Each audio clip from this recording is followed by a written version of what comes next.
Yang kedua, ayat kedua. Ini kan tadi Muhajirin Ansar udah selesai urusannya. Walladzina ja'u mim ba'dihim, dan orang-orang yang datang setelah Muhajirin dan Ansor. Berarti termasuk di dalamnya adalah tabi'in, tabi'ut tabi'in, generasi belakang, termasuk kita. Apa yang dilakukannya? Kalau mereka bertindak dengan perilakunya, mereka dengan sikapnya, sekarang mah bagiannya nggak ketemu kan dengan mereka, yakulun aja deh, doain doang. Kalau yang bertemu bisa membantu, tapi yang tidak bertemu mendoakan. Berarti membaca doa dengan sedekah itu sama nilainya di hadapan Allah, sama-sama membahagiakan orang. Jangan anggap enteng. Itu sebabnya kalau orang nerima sedekah diperintahkan baca doa. Khudz min amwalihim shadaqatan tutahhiruhum wa tuzakkihim biha wa sholli 'alaihim. Ketika orang bayar zakat, sedekah, doakan. Apalagi ngasih ke kita. Nah. Apa? Orang-orang yang datang setelah mereka yaquluna, berdoa. Ini perintah sebetulnya. Hai orang-orang yang datang setelah Muhajirin dan Ansor, kamu yang hidup di generasi belakang setelah Muhajirin Ansor wafat, kamu kan tidak bisa bantu, minimal mendoakan. Terus menerus berdoa apa? Rabbana ighfir lana. Ya Tuhan kami,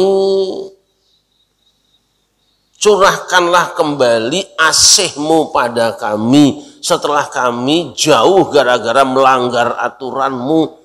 Bahasa gampangnya, ampuni kami.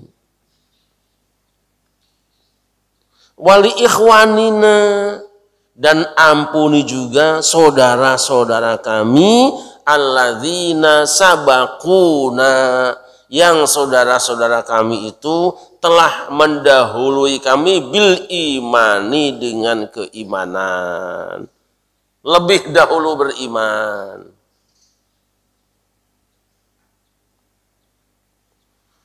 Wala taj'al, dan jangan engkau biarkan ada terjadi fi qulubina, di dalam hati kami, ghillan, ada iri dengki, lilladzina amanu, kepada orang yang beriman, baik yang sudah wafat maupun yang masih hidup. Rabbana, ya Tuhan kami, innaka raufur rahim, sesungguhnya engkau maha penyantun lagi penyayang. Nanti kita bahas kembali bedanya antara ra'fah dengan rahmah. Nah, apa beratnya kita mendoakan orang lain? Ini perintah. Inti doa apa di sini sih? Kita diperintahkan agar supaya mendoakan saudara-saudara kita yang meninggal dunia, yang beriman. Apapun madhabnya, apapun alirannya, maka tidak boleh orang beriman mensyukuri kematian saudaranya walaupun beda fahamnya ini. Sudah nyambung?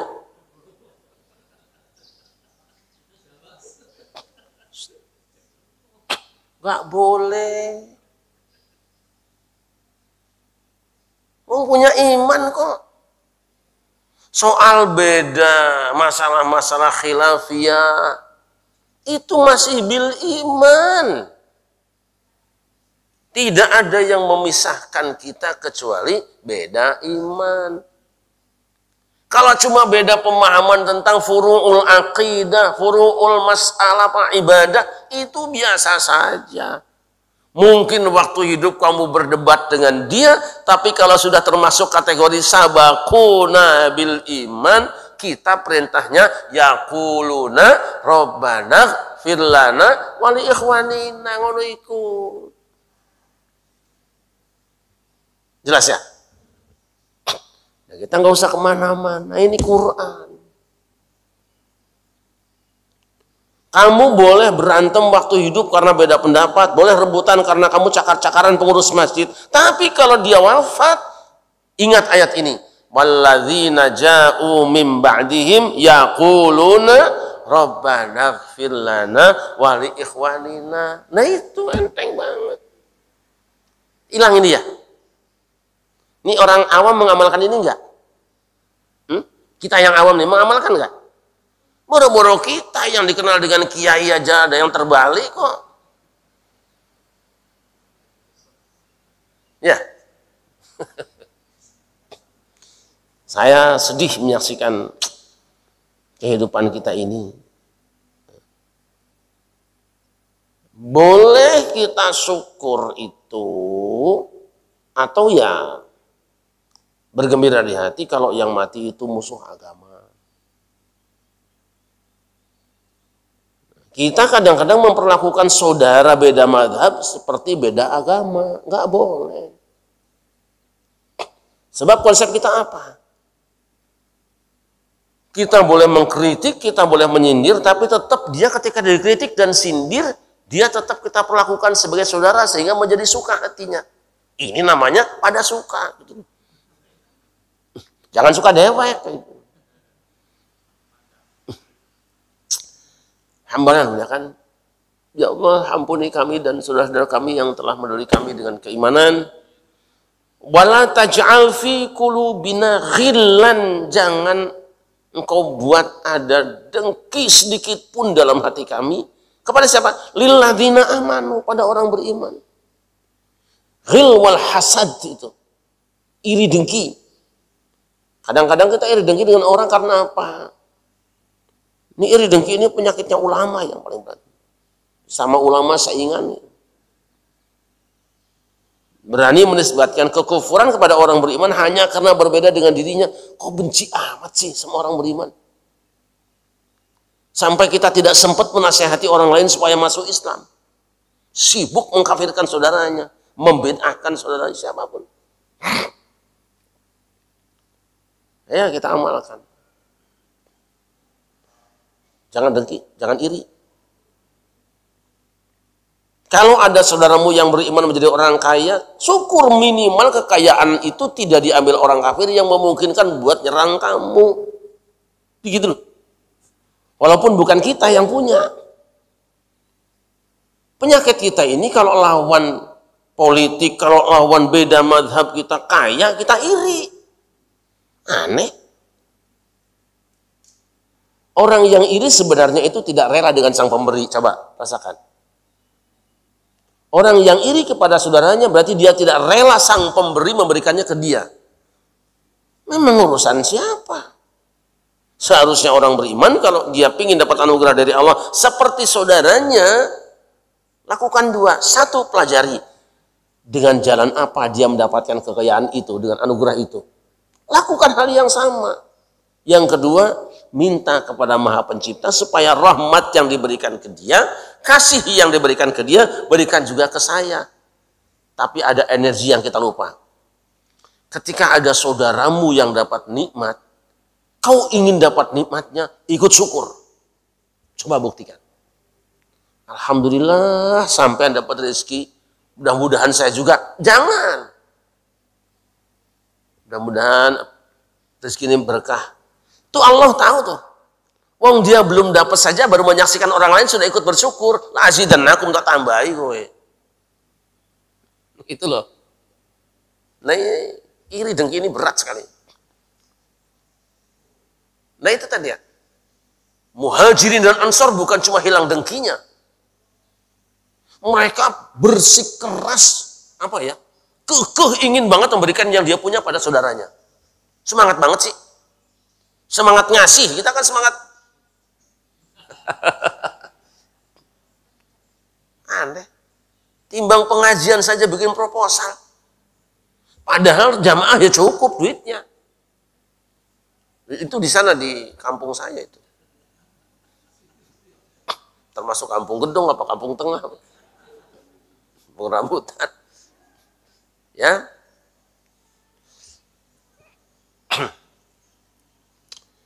Satu, menerima orang yang datang ke kampung kita dengan sukacita. Asik. Silahkan sekarang rasa-rasa badan sendiri. Kalau ada orang lain datang beli tanah samping kita, padahal sebelum itu kita lagi berhayal tanah itu kita yang beli.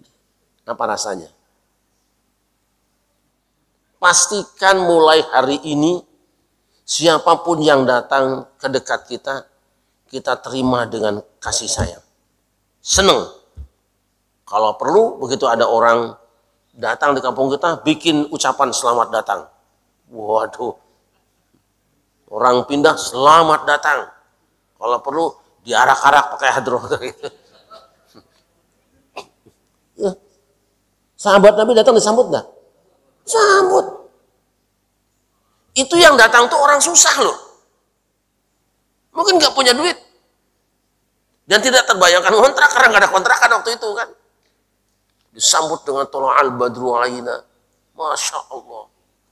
Saya tidak membayangkan bagaimana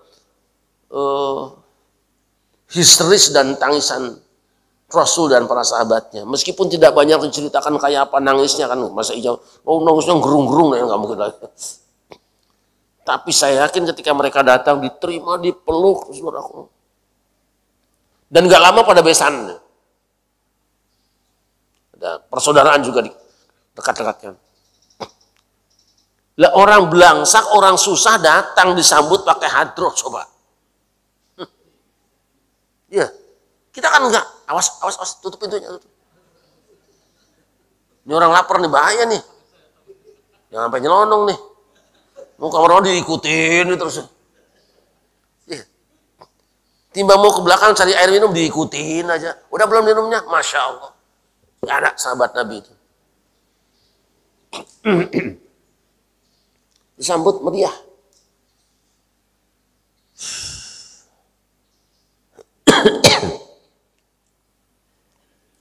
Yang kedua, pribumi tidak membutuhkan kepada barang yang dibawa oleh imigran tadi, orang-orang yang pindah kampung itu. Tidak ada barter di situ, tidak ada, full. Karena tukar menukar. Saya kasih kalung, kamu bini satu, tidak ada. Saya bawa motor, kamu kasih ke saya satu kamar, tidak ada. Tidak butuh sama sekali. Lebih dari itu, barang-barang yang dibutuhkan oleh dirinya diarahkan untuk kebahagiaan saudaranya. Kenapa? Mereka ingin punya kelas iman yang sama. Muhajirin itu nggak bisa dibandingkan. Hijrah itu luar biasa. Meninggalkan tanah airnya, jalan 400 km. Bayangkan aja. Di bawah ancaman musuh. Perjalanannya tidak menyenangkan. Sekarang kan perjalanan, semoga Anda menikmati perjalanan ini. Itu kan gitu, naik pesawat. Selamat menikmati penerbangan dengan ini. Iya nak. Ini sepanjang jalan masalah terus. Ada ular, ada binatang buas, jalannya yang rumpil, batu-batuan. Ada ancaman musuh di setiap saat. Kayak apa badannya? Lusuh banget kan? Sampai disambut.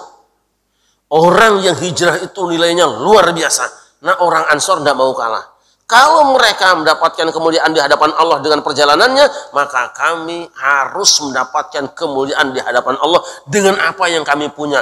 Tapi semua yang kami punya tidak akan sebanding dengan perjuangan mereka.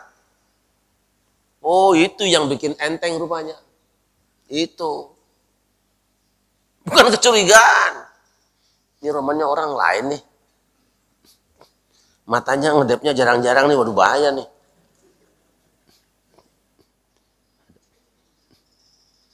Ini bocah nih, romannya mata keranjang nih. Nggak ada itu. Masuk loh. Bahaya lo ntar. Nah.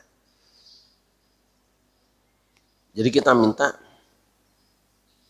pada Allah supaya dijaga jiwa ini dari kikir.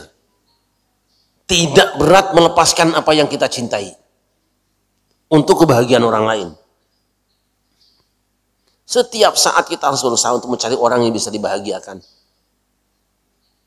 Maka itu, apa-apa yang kemungkinan bisa membuat saudara kita bahagia, ya coba kita lakukan.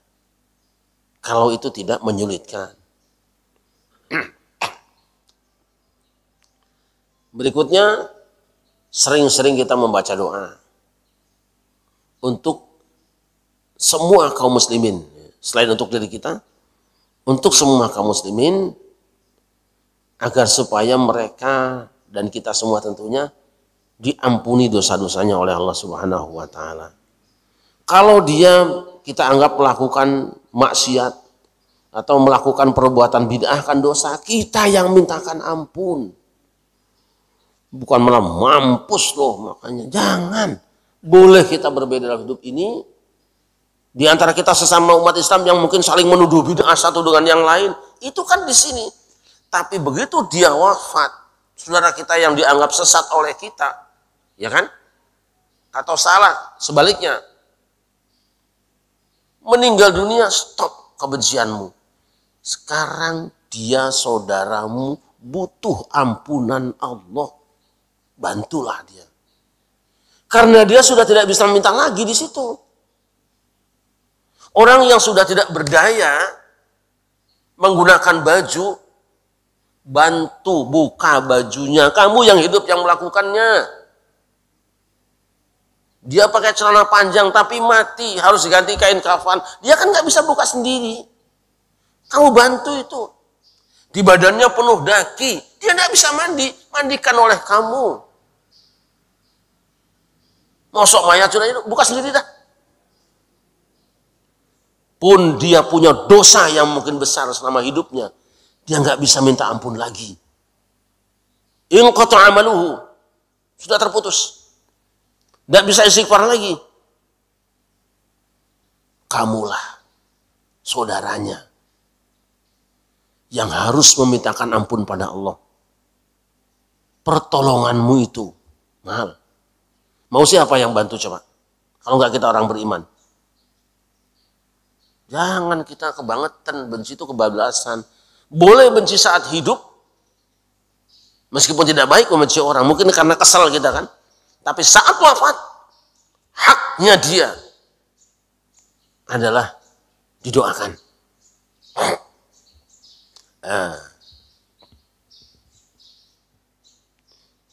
Maka Nabi ingatkan,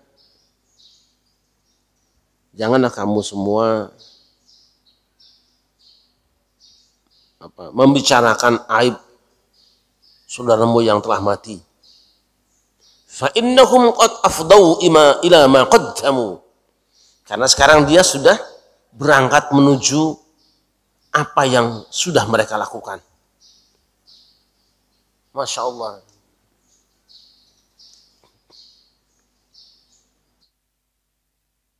Angkat rasa dengki kepada sesama umat Islam. Kalau kita gembira dengan kematian seorang muslim, apapun madhabnya, pahamnya, berarti kita gembira berkurangnya umat Islam kan? Nah inilah perilaku orang-orang yang beriman yang selalu saja memberikan manfaat kepada saudaranya. Kan kita ingin juga nanti di surga ada nggak rebutan kunut? Ada nggak debat masalah tahlil? Ada nggak? Nggak ada. Di sana senyum semua. Mungkin canda, wah lo yang dulu bidahin maulid nih, lo yang dulu yang bilang gue sesat nih. Seneng nggak? So bid'ah sesat, bid'ah sesat. Kamu yang bid'ah, kamu yang sesat. Selesai kiamat ketemu. Ingat nih gue nih. Lu ngomongin bid'ah lagi, enggak, udah nikmat, bener ngapain lagi? Kan udah selamat kita semua. Ah, indah kayaknya ya. Itu kan perkara-perkara yang terjadi di dunia menguji kita sebenarnya, ujian kita supaya mampu nggak kita menjaga persaudaraan dalam keragaman. Itu aja. Untuk itu kita baru saja kehilangan salah seorang saudara kita, Ustadz Yazid Abdul Qadir Jawas. Meskipun beliau menfatwakan bid'ahnya orang yang membacakan suratul Fatihah atau Al-Quran untuk orang yang meninggal dunia, tapi itu khilafiyahnya. Urusan kita bukan itulah. Kita coba kirimkan. Ya kita kan kirim aja. Nanti kalau Allah kirimkan sampai juga kan beliau senang. Ya memang itu yang bisa kita lakukan. Nah yang lain-lain. Allahumma gfirli al-Ustaz Yazid Abdul Qadir Jawas. Warahmu wa'afi wa'afanhu. Al-Fatihah.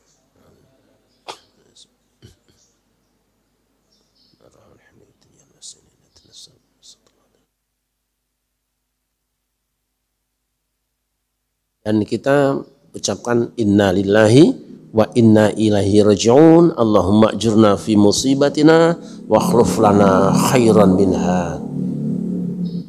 Sesungguhnya kami milik Allah dan kami semua akan kembali kepadanya. Ya Allah, berilah kami pahala dalam musibah kami ini dan berikanlah kami ganti yang lebih baik dari yang pergi.